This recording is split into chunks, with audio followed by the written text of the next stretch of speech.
Hello and welcome to a brand new Arseblog Arsecast right here on arseblog.com. How are you? Do I even need to ask that question today of all days? After what has transpired, the excitement, the enthusiasm, after what felt like an eternity.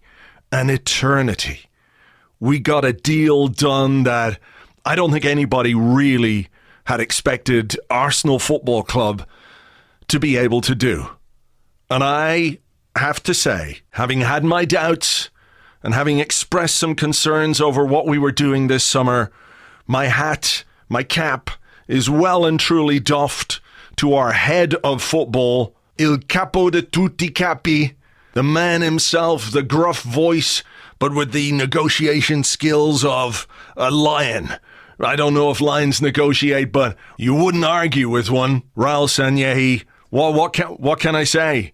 What can I say? There's humble pie in front of me. I'm eating the humble pie.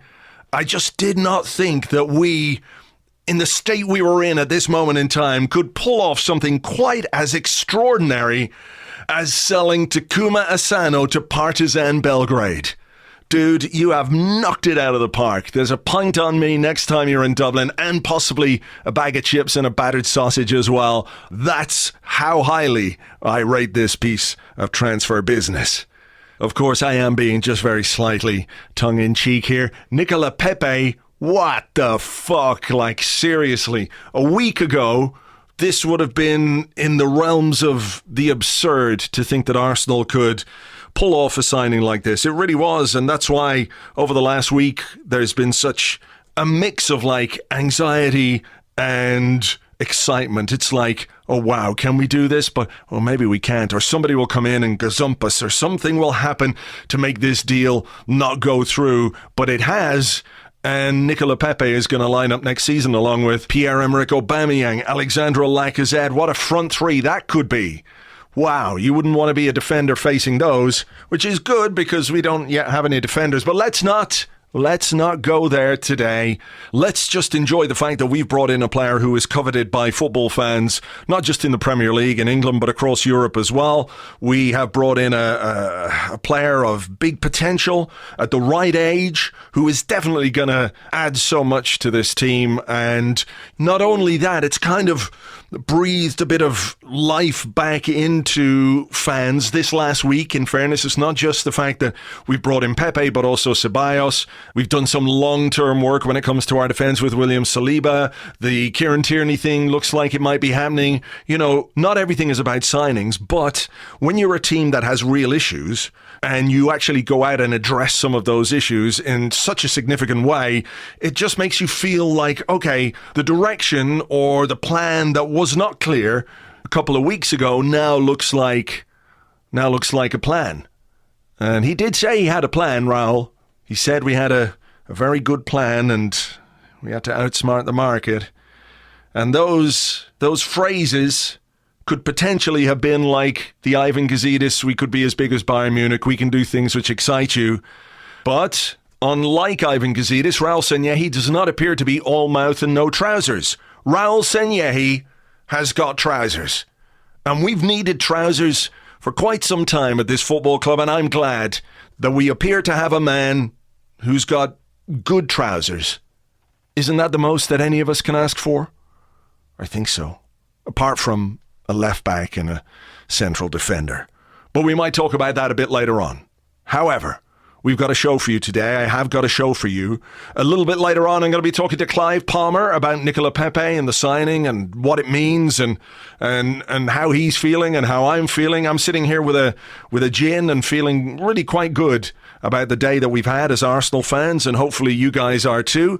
But first, if you're going to talk about Pepe and you're going to talk about some of the French-related issues that are going on at this football club at this moment in time, who better than a man who is a journalist, a broadcaster based in France? It's Matt Spiro. Hi, Matt. Hello, Andrew. So I noticed on your Twitter feed, you said that Nicolas Pepe, as a signing, is a game changer for Arsenal. Was this the kind of signing you thought Arsenal could make this summer before we get into the nuts and bolts of him as a player? No, honestly, I didn't think for a minute, to be honest, that Arsenal could get him. I knew his fee would be something around 80 million. We were all led to believe that Arsenal didn't have that kind of money to spend on one player, and we know that Arsenal need quite a few players, need to strengthen in quite a few areas. So I didn't think they could splash that sort of money on one player.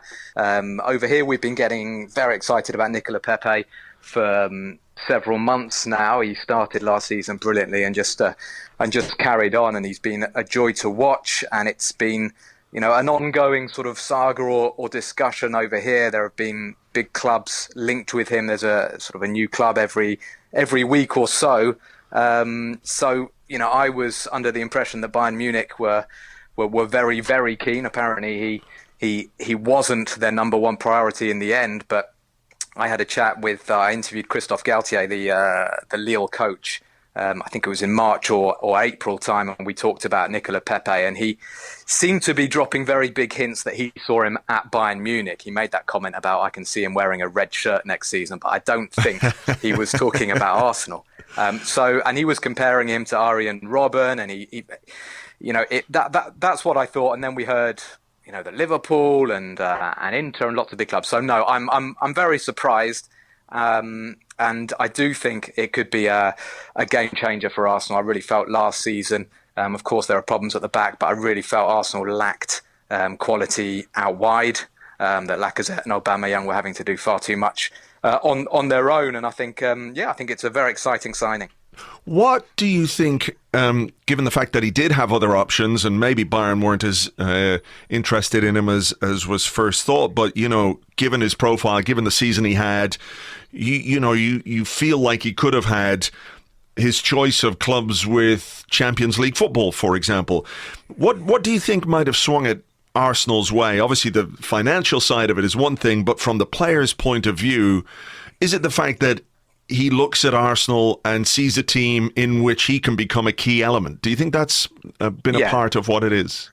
I think so. I think there's the Premier League factor. I think he's keen to go and play in the Premier League, and that probably helped sway him sort of towards Arsenal and away from Napoli, who were in the Champions League. But the Premier League is still very much the big draw over here in France. If you take Real Madrid and Barcelona out of the equation, the top players here still really want to go and play for the big 5 or 6 clubs in England. I think there's a lot of talk about his agents, and Arsenal have obviously done well sweetening the right people to sort of help this deal go through. But Nicolas Pepe is not somebody, as far as I can tell, he's not somebody who will just be dictated to by his agent. He's somebody who has a career plan. I think he's an intelligent person. Last year, Lille, just to give a little bit of background, a year ago they were on the brink of extinction. I mean, they were in massive financial difficulty. Had they been relegated, goodness knows what would have happened to the football club. So they were desperate to sell, and they still are needing to sell players. Last summer they had concrete offers for Nicolas Pepe of 30 million euros from Lyon and from Borussia Dortmund. I know that the Lyon one was accepted, so I assume the Dortmund one was as well. And Nicolas Pepe decided he wasn't ready yet to leave Lille, having just had a few good months sort of in the tail end of the previous season. He wanted to have one really good season at Lille, and it was a surprising choice, and it really paid dividends. He felt good with Christophe Galtier. He felt that he wanted to have another season in that club. So just in that context, I think he's now looking at a move to Arsenal thinking, I'm going to be one of the main players at Arsenal. I'm going to be a first choice at Arsenal, and I'm going to have the support of Unai Emery. I think that was also important. I think this is very much an Unai Emery choice, as far as I understand and as far as I can tell. So, I think all of those factors helped Arsenal to get this deal done, and possibly without wanting to get too carried away. But and again, it's difficult because he's had basically one exceptional season so far in his career.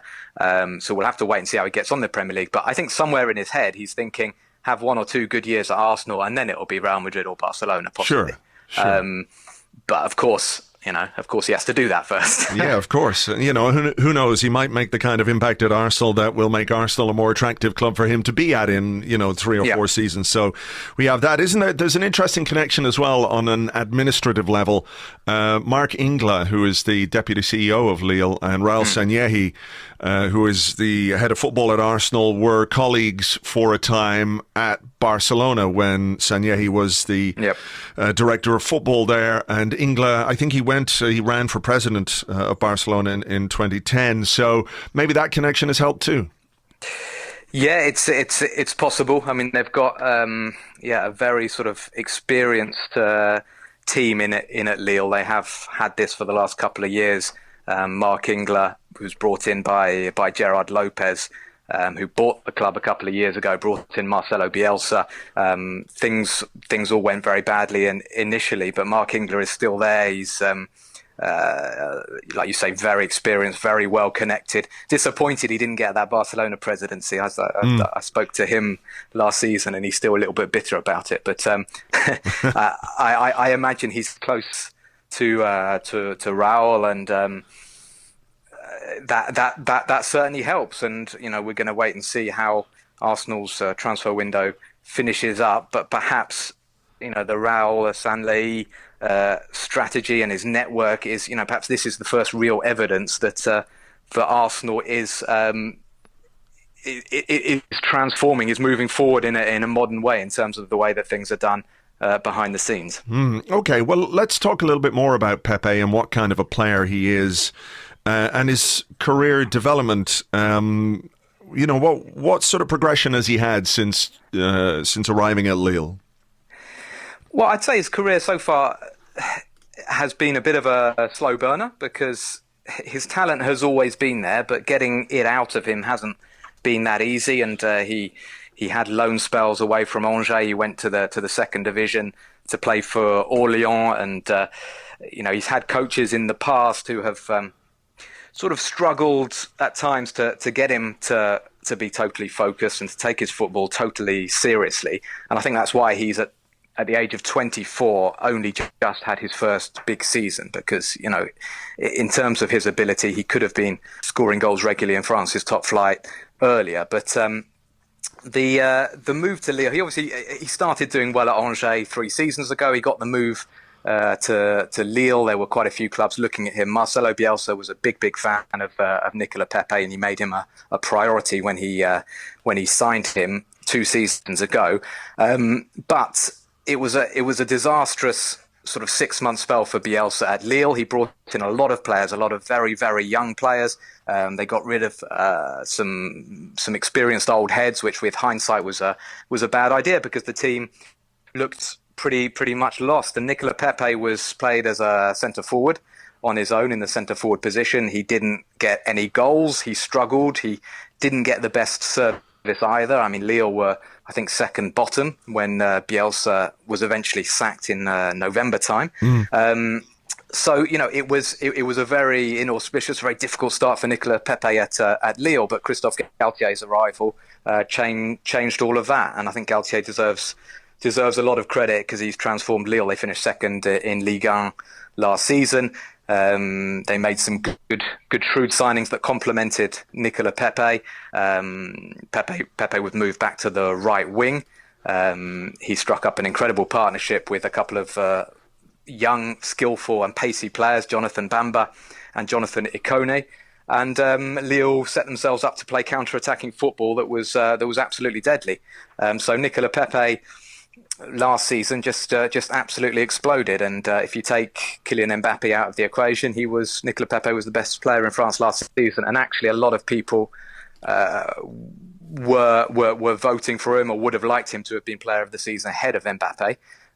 But with 35 goals and a French title, it's difficult not to give him player of the year. You talked about taking his football seriously. Obviously people and footballers mature at different stages in their life. What sort of a character is he on the pitch and off the pitch as well? Do we know much about what sort of a guy he is? Look, I think he's a fairly discreet, normal guy. I don't see him as a a party animal or anybody who, in terms of his lifestyle, I don't think there are any problems there. I think he's just quite a relaxed personality. I can actually see him getting on very well with Lacazette and Aubameyang, not just because of the French, but just the way they are. They're just quite relaxed people. So, he's not. I talk about him maybe not taking his football seriously enough when he was younger, or not focusing enough on his progression. That, as far as I'm aware, has nothing to do. There was no misconduct. No, he wasn't late to training and stuff like that. It was just that he was just a bit frustrated because the coaches could see this fantastic talent and couldn't quite get it out of him. But I think it's interesting. I mean, I wouldn't compare Nicolas Pepe by any means with Didier Drogba because they're totally different players. But Didier Drogba, his progression arrived at a similar time. He also had to go down in the lower divisions, and it was only at the age of sort of 24, 25 that he exploded. First with Guingamp, then with Marseille. And I think in some ways it's an advantage to be moving abroad for the first time when you're 24 rather than when you're sort of 19 or 20. And what I would say with Pepe is, yes, it's just been one brilliant season, but you feel like he has this potential to kick on. You feel like it's just the start.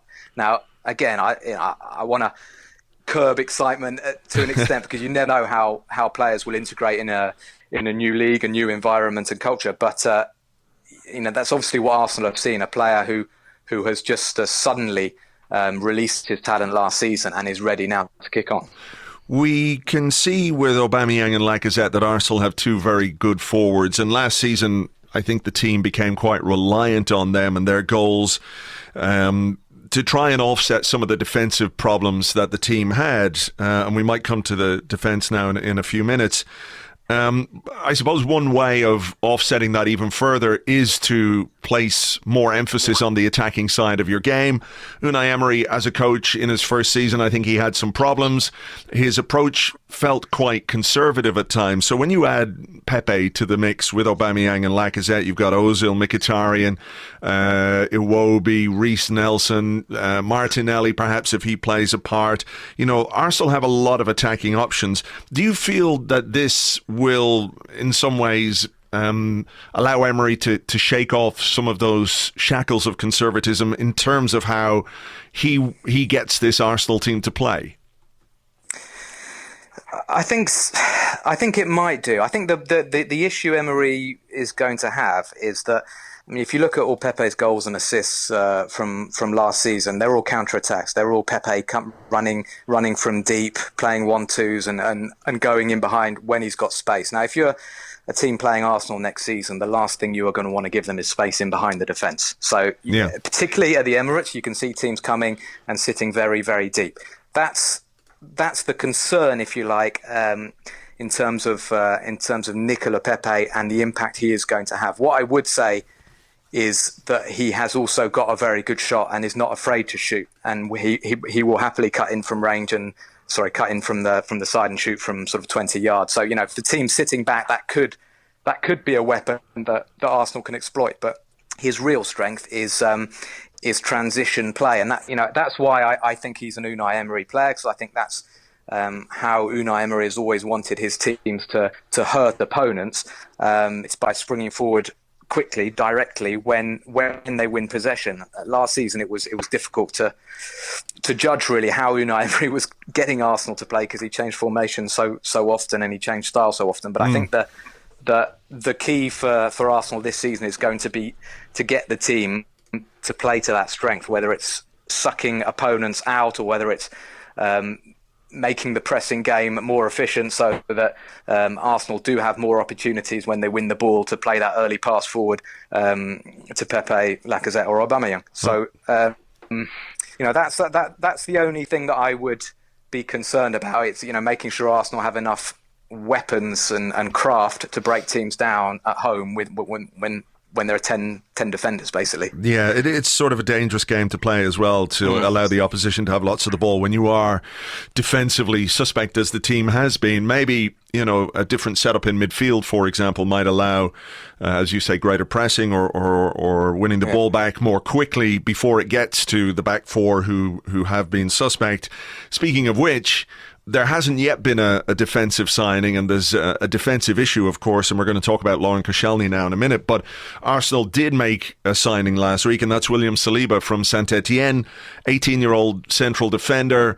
He's gone back there for another year, so it's hard to understand, why it is when we have these defensive needs, we're letting a player go back and play for his now former club. You're of the opinion that that's good for his development. Can you sort of expand on that a little bit, and maybe a bit on Saliba, what kind of a player he is, and what might Arsenal be getting a year from now? Yeah, sure. I mean, if you sign a player of that age who's only played 15, 16 top flight games in France, there is always going to be a degree of risk. I think for Arsenal, he's going to have his first full season as a Saint-Etienne player, albeit on loan from Arsenal this season. And I think it would be a big step up for William Saliba to go from being what he was last season, which was initially a backup central defender, and then when Subotic got injured, he came in and he was a regular with Loic Perrin, to then go to being an Arsenal player. And I'm not sure he would have been ready this season to step into the heart of the Arsenal defence. It's a nod to the future. It's obviously a signing that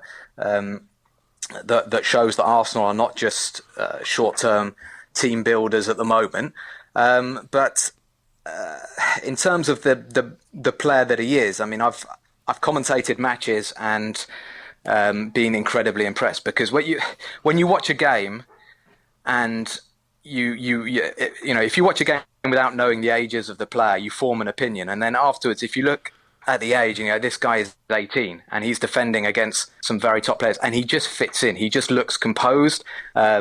He's extremely strong, and there's absolutely no question he is a big defensive talent. There's a feeling here that Arsenal have paid a lot of money for him, but at the same time, there always seems to be that feeling, because in France, people find it hard to believe how the Premier League throw that much money at players. That's the market today.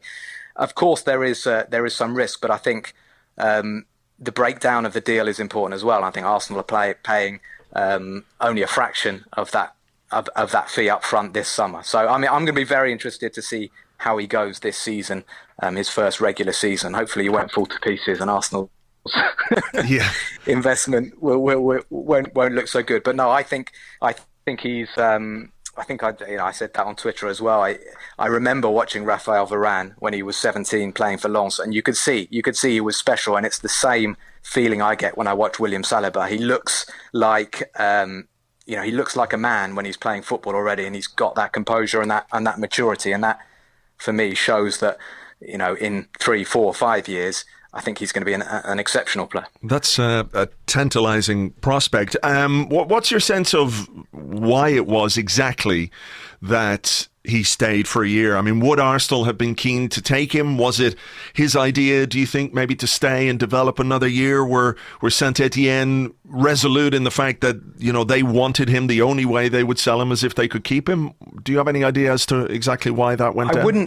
I wouldn't be surprised if this is something that Saint-Etienne had been planning for a few months, because when he burst onto the scene, Saliba, in the second half of last season, Saint-Etienne, their youth team won the Youth Cup, thanks in part to him. He came into the first team, and it suddenly became very obvious that he was special, and they managed to get him to sign a long-term deal. I don't know exactly when, I think it was March time, and I wouldn't be surprised if during those talks there was some sort of agreement that if a big club came in for him this summer, he would be allowed to sign for them. Saint-Etienne would obviously get a big fee because he's signing a long-term deal, and the issue of him being loaned back, that might well have been, if not a written agreement, that may well have been part of him agreeing to sign the contract. So, Saint-Etienne are a pretty well-run club.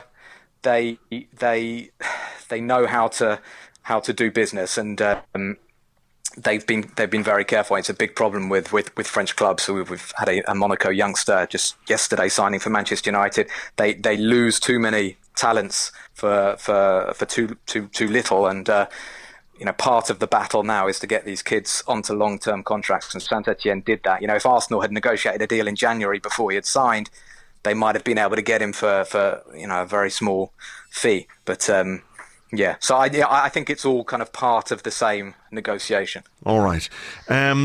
The defensive issues that we talked about at Arsenal have been exacerbated this summer by the Laurent Koscielny issue, and that doesn't seem to be coming to any kind of resolution. Unai Emery says he would like to keep him, but that Koscielny wants to leave. And given what's happened, given the way he behaved, given the way the club have reacted, it feels very much like his position at the club is untenable, that the only possible solution is for him to leave, which of course is what he wants.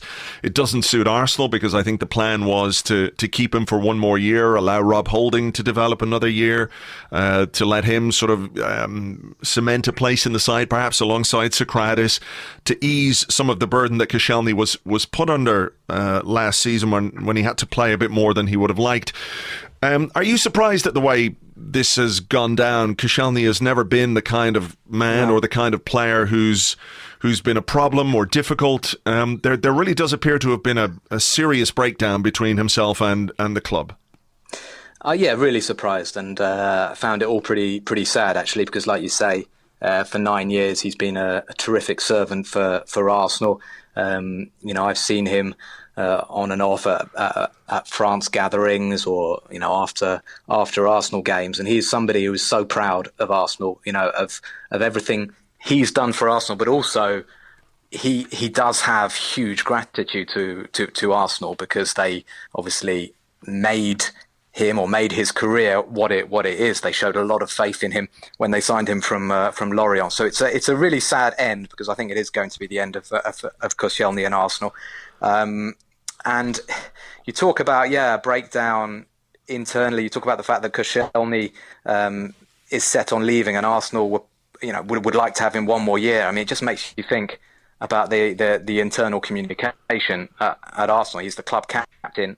This clearly could and should have been sorted out internally. And I don't think Koscielny is such a difficult guy to reason with or to speak to. I understand Arsenal want a fee for him. I understand that a captain should not behave the way that Laurent Koscielny behaved.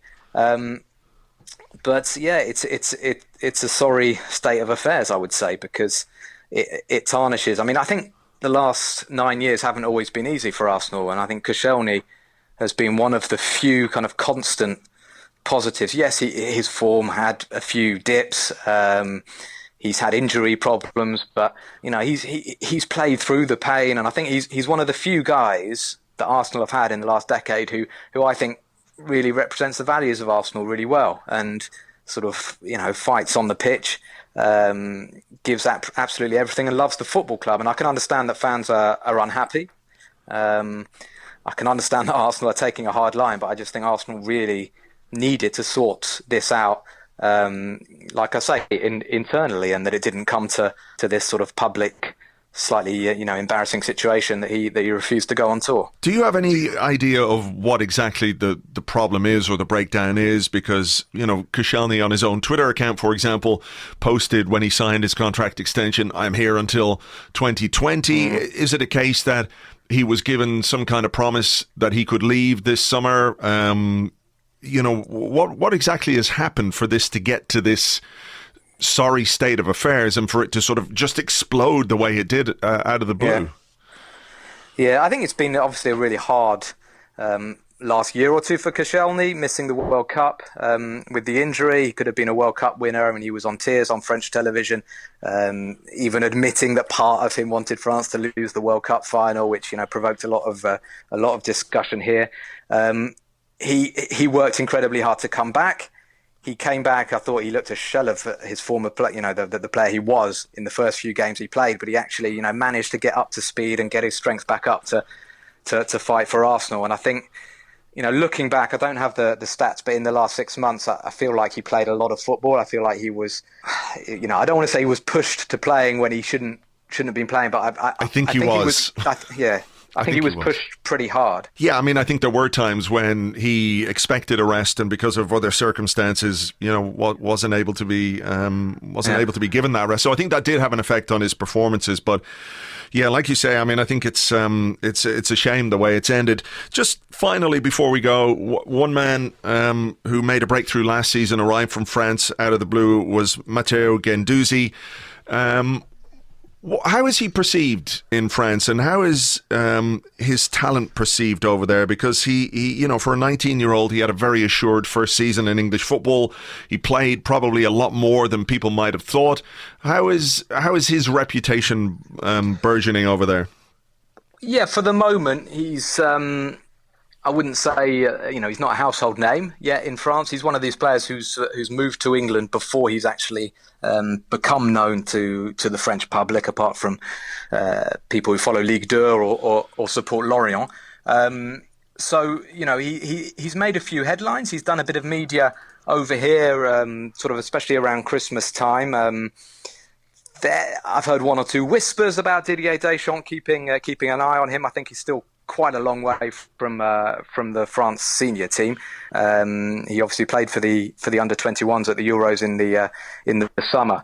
So, I think Guendouzi surprised a lot of people. He surprised me last season. A, that he played as much as he did, and B, that he was so effective and influential, particularly in the first half of the season. I think perhaps he was overplayed slightly in terms of his age and his experience. It might have been good for him to have a bit of a break at times from the first team action. But no, his reputation is very solid. It's true that when he left France, there was talk about attitude issues because he fell out with Michael Landreau, the Lorient coach. But nobody's too worried about that. People have been pretty impressed with the way he's gone at Arsenal. And if he keeps going, if he can have a strong season, then he could be knocking on Didier Deschamps' door. I think the Euros next summer will probably come too early for him. But like you said, 19 years of age last season, he was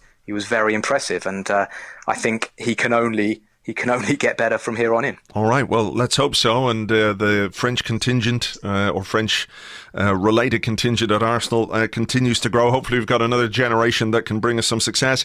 Matt, as ever, thank you very much indeed. We'll chat to you soon. Cheers, Andrew. Thanks. Thank you very much indeed to Matt. You can find him on Twitter at Matt Spiro, He's also the presenter of the official League podcast, which you can find wherever you get podcasts, and might be a good way to keep up with what's happening with Saint-Etienne next season, for example, where all eyes, of course, will be on William Saliba.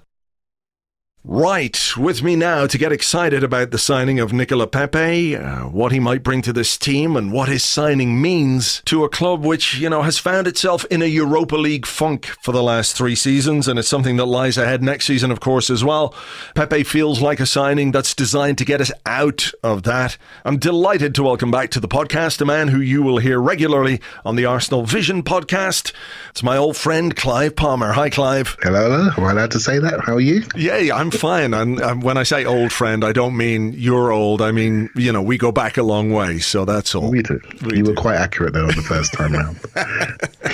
So look, let me just dive straight into it. How do you feel about the fact that Arsenal have broken the transfer record to bring in Nicolas Pepe from Lille?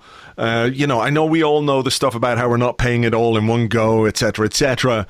But how do you feel this evening now that it's finally been confirmed? Well, firstly, most transfers are not paid in one go. Yeah. Right? So we seem to get a lot of transparency now about the payment plans. It feels like we're running some sort of Littlewoods catalogue, for God's sake. Do you know what I mean? But everyone does this, right? No one's got that amount of cash down the back of the sofa, right? So, but suddenly when Arsenal are doing it, it's big news, right? So it looks like Lille have been quite nice about the payments, but how do we know? We don't know how other players have been paid for historically. So what are we judging this on? So I like it. What I like about it, Andrew, what's really excited me is me and you and many others listening, we're obsessives, right, aren't we? We're obsessives about the club. Yeah. We think we can envisage the roadmap that they're on, and we try to immerse ourselves in all the details. And then something like this happens, and I think, okay, this is good. And if they follow it up with something in defence, I'm going to start to think for a moment, hold on, this is something new. Do I actually know where we're going? Do I know this club, or like I think I do? Because now all the changes are starting to potentially lead to something, right? So if we buy him and then sell two centre halves and expect Zach Medley to hold the defence together, then I say, well, that's the club I know. Do you see what I mean? But if we do follow it up with some strategic defensive signings, then I think there's another big podcast around the corner, isn't there? There is. I mean, are you surprised? Because I kind of am as well, in the sense that you talk about the club that we know, and we've got to know Arsenal. All of us have gotten to know Arsenal quite intimately over the last number of years, and that's because of just the general state of play, the media. We have, the podcasts that I do, the podcasts that you do, the many other Arsenal podcasts that are out there, the amount of coverage and the amount of information that we have about a football club is so much more than it was, when we met in whatever it was, 1999, to watch Arsenal get beaten 4-2 by Barcelona. So some things don't change. Great day. It was a great day. It was a great day. But what I mean is that, like, we've watched this club operate over the last number of years, and we've had a good idea of what they do and how they do it. And this, maybe for the first time since the Ozil signing, is so far removed from all of that we have to sort of step back and think, okay, maybe we have to reassess what's happening here. I totally agree with you. I think, the changes that happened end of last season didn't quite happen, because then we had a bit of infighting and certain people left the club, and we didn't really see what we hoped to see. Now the people have had, won the power struggle, shall we say, we assume, and now they're in position, and now they're driving strategy. And we thought it may happen in January, and if it did happen in January, who knows what European competition we'd be playing in right now. But it didn't happen in January, but it's happening now. And I find both the short-term view and the medium-term view, and even potentially with the Saliba signing, a longer-term view, are all happening within one window. And we're quick to criticise, which we all do, and we're entitled to. But this is good. And it's not just about the signing and the price. What it tells me is that Arsenal is open for business again. If people are choosing to come here of that level of quality, that means they're being sold something they believe in, rather than signings to cover gaps, right? To react to crowd noise, or react to injury, or just react to things that are happening around the club. I feel as though, there's something that is being planned. There's a level of quality, but there's also a level of youth. If you look at the ages of some of the players that got a lot of experience last year, the ones in their second season, the ones that we're buying, they are young. And there's a younger, new team with a new dynamic developing right beneath our eyes. And I think it's going to be very interesting to see what it looks like at the end of this season. And then that could be the team that we could really, really be proud of by next summer. Yeah, I mean, look, I've heard you talk about this on the Arsenal Vision podcast, but Arsenal as a destination, Arsenal as a place where players want to be. I don't know if you've had a chance yet to have a look at there's a video on the Arsenal player on the official website. And it's Nicolas Pepe, and I'm guessing his agent or a family member, and they come in and they do the rounds of the training ground. He does some tests, they take blood, all that kind of stuff. He does the media stuff, but there's a moment in it where he gets to see his Arsenal shirt for the first time, and it's boxed, and he takes it out of the box, and he's just he's so into the idea that his name and his number is on the back of an Arsenal shirt. Like, I found something really warming and encouraging about that, because we maybe sometimes need to step back and think about what Arsenal is to people from the outside. We're so on the inside that we think, well, you know, the biggest problem we have at this direct moment in time is a reflection of the club as a whole, and that's not the case, obviously, you know. And he's so enthusiastic about this, and it's so heartwarming in a way, and it says something about the pull of the club still, which I wasn't necessarily convinced was still there. And I think for me, that's a really important part of his signing. Yeah, I totally agree. I think, and even with the Saliba one as well, a young player that could have had his choice of clubs, but he's chosen Arsenal. And as a fan, you like to feel as though the club you support is not a shambles, because that's what, you know, I felt that previously. And you know as well as I do, Andrew, our perception within the marketplace has not been smart. We've been ridiculed basically by agents. You know, we're just not open for business. We're just not in play, and that's been manifest in some of the players that we've bought and some of the wastage and the contract situation. But now we look like we're back. We're back, and we've turned. Shall we say we turned a corner? Hopefully, we've turned a corner by how we operate, right? And that's been really interesting. I know there was a debate around Sven going and the way that he looks at signings, and Raul is somebody that really looks at relationships and agents. A lot of the agents that we are dealing with now, we would never deal in historically. But it's not just for buying players you have agents. We need to sell players. We wasn't great at buying or selling. These agents can help you move players out of your club. And I think that's also really key to balancing the books. And what it says is, again, I keep going back to we are a destination. And my phrase is, I want us to be the employer of choice, right? That was always my phrase. I want us to be that club where people say, I want to be there because it looks like there's something going on there. And, you know, I look at football careers as like dog years. They're very, very finite. You need to spend the peak of your careers in the right place.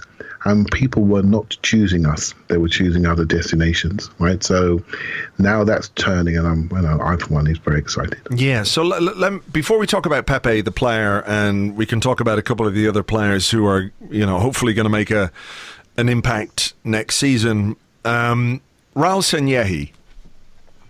We had that thing with Sven, and obviously there was a little bit of a power struggle, and Raul has come out on top.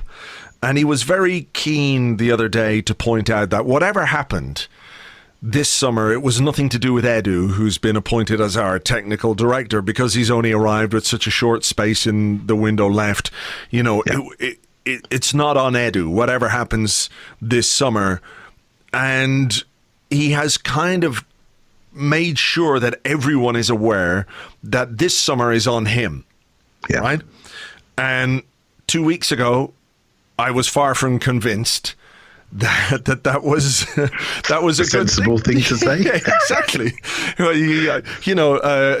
Another person might have deflected all over the place, but he kind of made it clear from the very start that whatever was going to happen this summer was going to be him, and he's pulled some rabbits out of the hat in the last couple of weeks. I mean, maybe, I don't want to get ahead of myself here, but maybe we've got the kind of football executive, the head of football, that you need to have in this modern football era. That's somebody who can accept that there are data-driven ways to identify players, but ultimately, football's a kind of a dirty business, isn't it? It is. Yep. It's dirty, and you need somebody who can lay down with those dogs and get those fleas. Football is a people business, right? In the end, like anything, it's who you know and how you know them and how you build relationships. This guy's been at a top sports firm, and he's been at Barcelona, so he knows a few people. Everybody who has a job out there, we work for the sign over the door. We generally work for the people within the company. If the people are rubbish, you leave the company. It's as simple as that. So it's not just the name of where you work, it's the people within it. If they're poor quality, you go, if you have the choice to go. And you go and work somewhere else where there are better people around you, where you can learn and develop. Exactly the same for football. If there are people owning your career, making sure you're there supporting you with good quality players, making sure the project is moving forward, making sure that we're in the right competitions. Guess what? You'll stay and you'll tell your mates to come. You'll create an atmosphere that's really, really positive. So I'm a big believer in how you engage and how you build relationships is the key for everything in football. And data underpins those people relationships. But in the end, you need to talk to somebody. You need to have something for them to listen to. You need to make them believe in something. So if you don't have the right people with the right framework, with the right quality, then it will not happen. So look, Nicolas Pepe a week ago would have been to me an amazing signing, but one that I thought was completely and utterly out of our wheelhouse. Me too. Yeah, I think that probably goes for most of the people that are listening to this podcast. I mean, how excited are you for what he can bring to this team? I mean, we've spoken about it, about how Arsenal need a wide player, how Arsenal need somebody who can dribble, who can drive at defenses. If you were picking somebody from any of the top leagues in Europe, I know there was a lot of focus on Zaha, but Pepe it feels almost unreal that we've got this guy when, we're a Europa League club at the moment. And obviously he's a signing designed to get us out of that, to get us back into the Champions League. But he could have gone to a Champions League club this summer. Yep. He's chosen us. And, how excited are you about what it will mean for the way we play football next season? So what I really like about him is obviously he's quick, but what I like is he runs through people, he runs through lines. But when teams drop off against a player like him, he can dribble up and dribble past you. And I think that's really important. I think we've lacked ball carriers. And we heard Emery talk about protagonists, but we didn't really have any. We have a team of passers and people that run off the ball. And so we were forced into passing patterns of play, overlapping fullbacks. But when that's taken away from us, then we have to put the ball in the box, like what Chelsea did to us. They low block in the final, and we have to put the ball into areas where we weren't great. But if you've got dribblers in your team, then what happens is you pull people out of their shape, because they can't just sit there and wait, because you'll take the ball up to them and you'll create danger near the goal. So now we have players that can do both. They can pass, they can set the play, they can shoot from outside the area, they can dribble. And the more of those players that we add, the better. So if you just look at Ceballos, you look at Torreira, you look at Guendouzi, you look at Pepe, just those 4 signings alone, there's a youthful dynamic to them. They really do take people. They want to go and get people, go and get the ball. And if you add in, say, a Joe Willock, for example, just a similar style, dynamic, go and get the game, drive the game, challenge people. And they're the sort of favourite teams and players that I like. I like people that can solve problems on the pitch. If the passing is taken away, then what you got? Are you going to take somebody? Are you going to drive somebody? Can you win it and create a transition? Or do you think, well, the passing lanes are gone and there's nothing left for me to do? And I felt we had a few players like that in the recent history. And when the day suits them, great. But when there's a problem to solve, I think we've struggled. Can we just touch maybe a little bit on what the impact of Pepe's signing will have, not just for fans, but for some of the players? Yeah. As well, because there's players aren't, well, okay, some of them are stupid, but some of them are not, right? And some of them can see a team that has problems, and a team, or they're at a club which doesn't really have a serious desire to address some of its fundamental issues. And I think with this particular signing, we're seeing Arsenal address a fundamental issue. Now, I don't necessarily want to talk about our defense tonight, because I think we should try and keep this uplifting. Everybody knows we've got some issues back there, and hopefully between now and next week, those will be solved. But when you're a player in a team and you see your club go out and smash its transfer record for not the first time, not the second time, but the third time in 2 years, that's got to give you some kind of belief in where the club is going as well, and that can be translated into performances and just general attitude, because, you know, if you're at a club and you feel like it's going nowhere, you know, it can be difficult to motivate yourself. As, you know, I know it's your job, you're a professional footballer, you got to do your best, blah, blah, blah, but, you know, if there's something that's coming in to like provide this excitement and something new to the team, you can only respond to that. Yeah, exactly. When good players come into a dressing room, the other players say, right, you know, he's not going to get my shirt. You know, it's as simple as that. They welcome it, but they don't welcome it. Yeah. And they start running around, right? They start doing things properly. So that's great for us. So this wasn't a player, and we all loved the player, but if you looked at our team from, you know, 1,000 foot up, you wouldn't think that Arsenal were desperate for this player, but it does say a lot about what we want to do and where we want to play on the pitch and what we're going to bring, right, to other teams. But I will say, you know, we're Arsenal fans, and we've grown up being an attacking team that hasn't really invested very much in defenders over many, many years. And I know you didn't want to talk about this, but I can't help it, man. Okay, let's go. Let's go for it. Let's go for it. Come on. Well, the thing is, I think even as fans, you know, I ask us, how invested are we really in having a defensive shape? Because when you see all the selections of teams, we don't see many defensive midfielders in there, really. You know, and I was having a debate online about a player that I watched last year for Atletico Madrid, Thomas Partey, right? Very good player, very strong centre mid player. And I will say, we shouldn't have a player like that at Arsenal. And they say, oh, no, we don't want to do that. He's too defensive. I'm thinking, well, we can't keep hanging centre-halves out to dry. We have to think about the structure in front of them. We have to maybe take a little bit of flair out and say, we need to have the other side, because we're not going to get where we want to get until we really take that more seriously. So even as fans, we are romantics. We've got the team with Ceballos and Guendouzi and Ozil in front, and then the two wingers and the centre forward. Hey, it looks great. It looks great. I can't see a Fernandinho out there. I can't see that player out there, and we need to do that. Well, I can't see a Rodri out there. You know, I can't see a Fabinho out there. I can't see that player, and we do need to think about that as well as a centre back. It's not just get rid of Mustafi, replace Koscielny, and everything will be fixed. We might have to make an investment that takes away some of the things that we all love. So, I mean, look, you know, you're saying basically if you could swap Xhaka out for a Fernandinho type player, you'd be quite happy to do that. I mean, I think I would too. You know, I wonder if it's all possible in one transfer window, though. Yeah. You know, and look, I'm not blind to our defensive problems. I think we've done some really interesting stuff in this transfer window. Saliba is a nod to the future.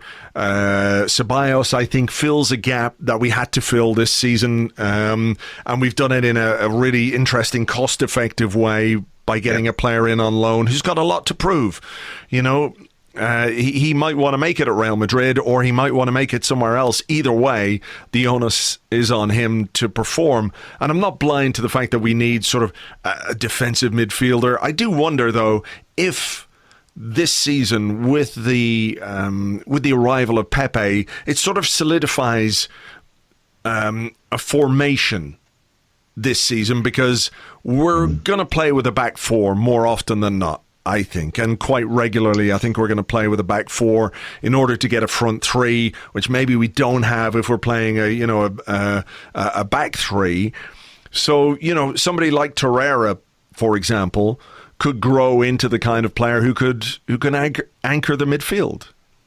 And I hope he gets that chance. Yeah, I can hear Elliot going yes when he said back four right then, right? So, and I personally think the back three is not dead, and it's not dead because of what it just comes to our centre half situation. Sure, right? We haven't got great ones, and so he picks the formation not because he likes it. He's just protecting people. He's trying to protect people in fullback areas, and he's trying to protect centre-halves that struggle in a two, like Monreal, for example, who can't play in a two, but might need to play at centre-half, so then he flips formation. We know his preferred formation is the 4-2-3-1, and as you're absolutely right, Angie, with Pepe there, we're more likely to see it. But obviously, we'd be happier if we had a slightly better quality centre-half to allow us to play four more often, and potentially another left back to allow us to play 4 more often. These are obvious solutions. It's going to be interesting next week to see where we end up and how close we do to get to solving them. Well, what do you think is going to happen at centre-half? Because if reports are to be believed, we're in talks with a number of clubs about Mustafi's departure. The Koscielny situation, I think, is more and more troubling from the point of view that I don't think we wanted to let him go or want to let him go. I think we were counting on his experience and we were counting on his quality this season, and maybe the upgrade they were looking for is, let's move Mustafi on because it hasn't worked out, and let's get someone else in. And it doesn't necessarily have to be a Van Dijk or someone of that quality, because if that player's out there, every club in Europe will be after him, and I don't think we could do with that player what we did with Pepe, for example. So is it a case of just sort of slightly increasing the competence of the options we have in our back four? It's not going to be, for me anyway, I don't think it's going to be a transformative central defensive signing, but it might be somebody who could make us just a bit better, and maybe just a bit better could save us 5 or 10 goals this season if we have an increased focus on the way we attack. We're more possession based. We play more of the game in the opposition half. It doesn't necessarily have to be that like Superman at the back, just sort of slightly, quite almost nearly Superman. It's funny, the only centre-half I've seen us linked with is that Daniel Rugani at Juventus. So, of course, I YouTubed him, so now I'm an expert, right? So here goes my analysis, right? So, and I looked at him, and he's very much a calm reader of the game. So every single clip I saw was like him stealing the ball, a bit like Andrew you did when you played. So, yes, of course. Thank you, Clive. A bit like Per Mertesacker, to be honest, the way he reads the game, because he's average speed, not slow, but he recognises that his brain is his trick, right? So I thought that's quite an interesting one if that's true, because distribution is good, but if you're saying one thing we need back there is a little bit of serenity. I feel we dash around, smashing into people, just creating drama. And I looked at it, I thought, okay, you're not my pick. I like a Upamecano, for example. I like that type of player, a tall player, strong, a lefty. We're looking for a lefty centre-half, so that's what I would like, right? But I looked at Regani and I thought, maybe this team, at this time, needs some serenity, some calmness, some quality. He may lack a bit of physicality, but I do think I'm not against that. And if it's a loan signing, it suits where we're going financially. It does cover a gap. Koscielny is a major player for us. He's going. Mustafi potentially going, although he had a decent game in the week. But we all know something's around the corner, so we've got to let it go. He's not going to get better, right? Yeah. So that type of player would be nice to see. But the players I would really like are an Upamecano, a left centre-half to play with Saliba in the future. Rob Holding is there, can play both sides. Then you get into a level of quality now that we need to have at the back line. And so the things we lack is maybe a bit of speed to allow us to play a higher game, to compress the game a bit more, which makes things easier for Torreira, for example. Yeah. Small space player, compress, really dynamic, real good sprinter, but don't give him massive space to cover because it's not his game. So the two are interlinked, right? So that's the only one I've seen. I don't know if you've seen anything else, but that's the only one I've seen. And he doesn't look bad. But I have got his little nag, though, Andrew, that if Juventus are getting rid of him first from out the door after De Ligt has walked in, then is there a problem with him? I didn't see on the YouTube highlights. Yeah, I'm not so sure. Yeah, look, my YouTube highlight reel is fucking amazing, I have to tell you. Look, there might well be. Look, it's very difficult to base an opinion on a player on YouTube highlights. I think you see the best qualities of him, and I think you could probably make, a good Mustafi YouTube reel if you wanted to. A guy who wins the ball high up the pitch, who can score some goals, who's, not bad on the ball when he's lots not of great slide tackles. Yeah, lots of great sliding tackles, and you think, okay, well, there's a really dynamic central defender, but that's, we all know the other side of that. It is going to be very interesting to see what they do, because I don't think as a club we can go through a window without changing something defensively. Look, it looks like Kieran Tierney's going to happen. So they've got a left back. So what we've got when Hector Bellerin returns is we've got two quicksilver fullbacks who can play football, who can get into the final third, who can deliver, who aren't, for example, like, Kolasinac, who is just this sort of overlapping machine, and he bangs in crosses, and some of them work and some of them don't. So it looks like, there's been some strategy when it comes to the fullback situations. We haven't gone out and bought a right back, so it's clear that they're just waiting for Bellerin. We'll use Maitland-Niles. We might use Carl Jenkinson if we have to. And on the other side, they're going to get Tierney in, and this is clearly part of the plan. Where the central defensive issue, comes into focus is the market and who's out there. And there's a lot of clubs looking for central defenders. And when the market is telling you that Harry Maguire is worth £80 million, you can understand why it's difficult for clubs to find the right player. I mean, it feels to me maybe like Rugani from Juventus, it might well be a loan signing. It might be. The player that I heard about today, it was that's got a release clause. He's the guy at Burnley, James Tarkowski. Oh yeah. And I looked at. I think I heard him say he's got a £15 million release clause. I'm thinking, is that real? Is that true? He's a decent player. He does play in a team that obviously drops deep a lot of the time, so they do a lot of blocks. But he's a player that potentially could be available, right? So that's the sort of player we should be pushing for. He hasn't signed his latest contract. There are options out there, and unlike you, I don't think we need anything special. We just need some stability and serenity back there. And at the moment, we're stretching out Socrates, and when he's stretched out, he gets carded. Right? It's as simple as that, and we've already seen it in pre-season.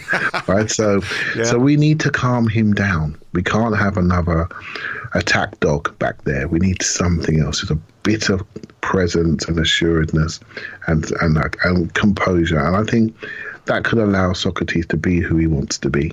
And until we get the younger players, because Holding, I know we're all looking at him, but it's going to be Christmas by the time he hits real form.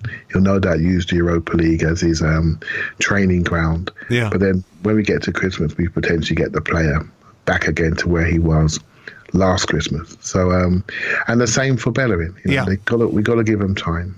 So that rotation we made at Niles is going to be very important, and he's a very important player that he stays injury free.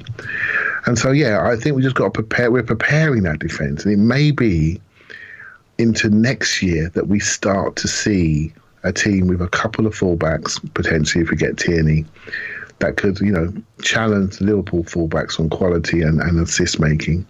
And we got players in wide areas they can combine with that are of the highest quality. So the potential is there ahead. And like I said, I think the real team is just around the corner. Yeah. But this defensive signing is very important. Yeah. Okay. Well, look, we'll keep fingers crossed that happens. So I just want to talk to you finally about midfield, because there are real options in there. We've got numbers. There's no question about numbers, because we've got Xhaka, Guendouzi, we got Torreira, El Neni, we got Ceballos in on loan from Real Madrid. And as I said earlier, I think he really does have something to prove.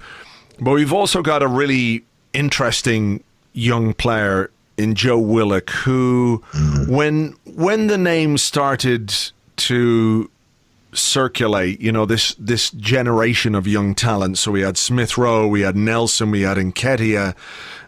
He was sort of like the last name that was out there. And I kind of feel like he could be the first one to really establish himself. I watched him really closely in the game against Bayern Munich in LA. And I know it's only pre-season and, all the rest. But what else is there for a young player to do to catch the eye of a manager than to make an impact in pre-season if you're given a chance against a team like Bayern Munich? And he was so good. He was so good against Bayern Munich, and I think he was really good in the game against Fiorentina. He was good against Real Madrid. I know he didn't play as long as people might have wanted. Yeah. There's a talent there, isn't there, that has emerged, and sometimes it is the player that you don't necessarily think is going to be the one to make the grade. There's something about Joe Willock.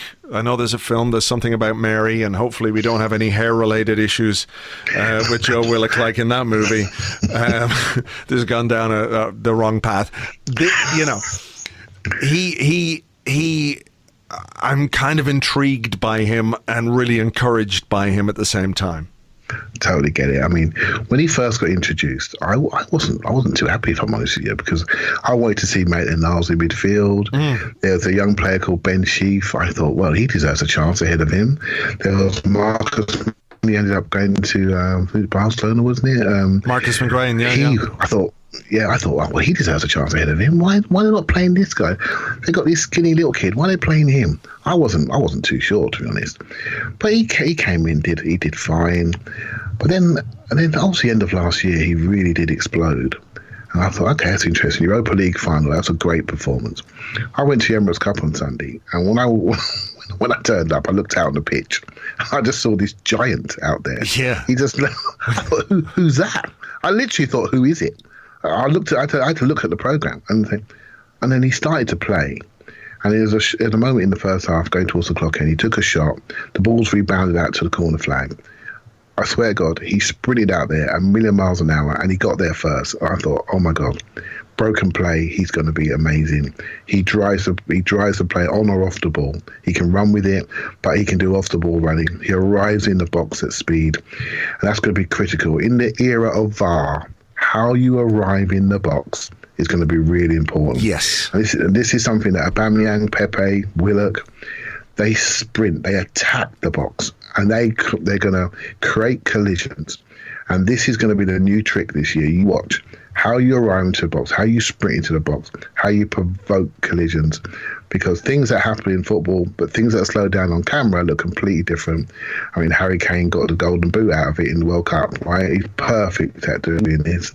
And creating moments in the box that make referees make decisions. I think Willock he's going to do a fantastic job at doing that. We have to manage him. We've blown careers in the past, Andrew. We've overplayed youngsters. We've literally done it to them, overplayed them, played them injured. Even to the point where they've picked up injuries because of the amount of minutes they've played. We've got to be very careful we don't do that with this kid, because I think he's got a real chance to be a first-team Arsenal player very shortly. It wouldn't surprise me if he started at Newcastle, but he's definitely in the 16. Right, so I think he'll be in the 16 a lot this year. Yeah, I think so. I'm really looking forward to seeing what kind of impact he can make. So, just very, very finally, are you feeling better now than you did a couple of weeks ago? I know I am. I really am.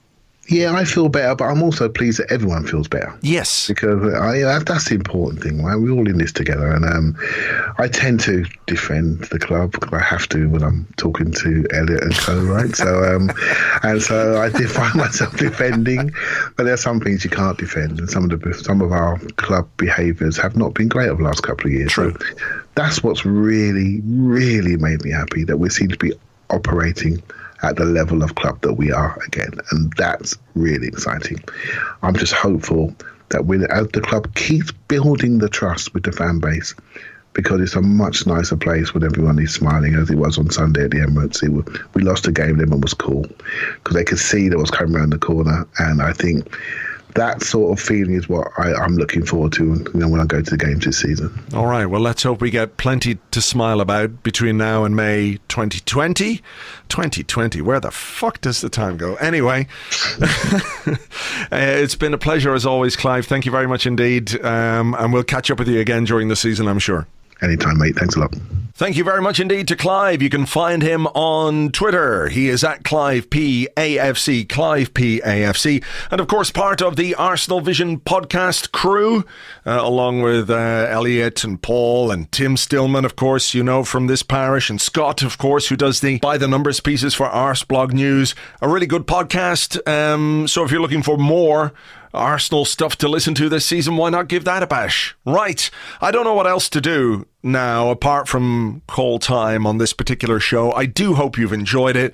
It's been an enjoyable week. We've made some strides towards the new season, which give us encouragement and hope. And, hopefully between now and next week, when we're going to be previewing the new season, we might have done a few more deals too. Kieran Tierney apparently is very, very close to signing. So that could be a thing. And we could bring in a central defender as well. We've got a couple of issues to sort out there with Laurent, Koscielny, Shkodran Mustafi as well. But who knows what the makeup of our squad will be by this time next week, and we'll be getting ready to face Newcastle in the first game of a brand new Premier League season, about which I am now really excited. It's funny how moods change in a short period of time. So once again, thank you, Raul. Thank you. James and I will be here on Monday. We'll be recording an Arsecast Extra for you, as we always do. For now, I'll leave you just to bask in the warm glow of Nicolas Pepe and all that entails. Thank you as ever for listening, for reading, for supporting everything that we do here on Arseblog. We do our best for you, and hopefully you dig what we put out there. Have a great weekend. We've got Barcelona on Sunday. That should be interesting as well. I'll catch you on the next one. Until then, cheers. Bye-bye.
I told you we had a very good plan.